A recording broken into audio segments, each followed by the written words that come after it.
மத்திய பாஜக அரசு விவசாயிகள், பெண்கள், சிறுபான்மையினர் என அனைவருக்கும் எதிராக உள்ளதாக தெரிவித்துள்ள கனிமொழி, சாதி மதத்தால் ஆட்சி செய்யும் பாஜக மீண்டும் வெற்றி பெறக்கூடாது என கூறியுள்ளார்.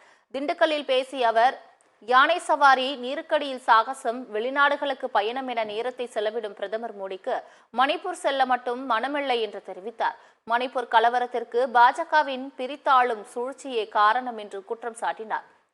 பாஜக ஆட்சி செய்யும் உத்தரப்பிரதேச மாநிலத்தில் பெண்கள் மற்றும் குழந்தைகளுக்கு எதிரான வன்முறை 2 மடங்கு அதிகரித்துள்ளதாக தெரிவித்தார். செய்தித்தாள்ல மாலையிலே பார்க்கும் பொழுது பிரதமர் அஸ்ஸாம் போயிருக்கார். அங்க போய் யானை மேல சவாரி.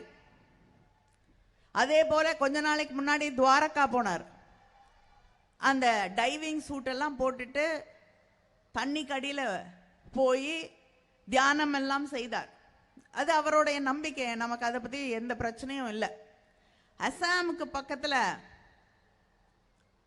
இத்தனை நாடுகளுக்கு, இத்தனை ஊர்களுக்கு சென்று வரக்கூடிய பிரதமருக்கு இன்னைக்கு வரைக்கும் மணிப்பூருக்கு போவதற்கு மனம் இல்லை. 5 வருஷத்துல பெண்கள் மீதான வன்முறை, பெண்கள் மீதான, குழந்தைகள் மீதான பாலியல் குற்றங்கள் 2 மடங்கு அதிகரித்திருக்கிறது உத்தரப்பிரதேசத்தில்.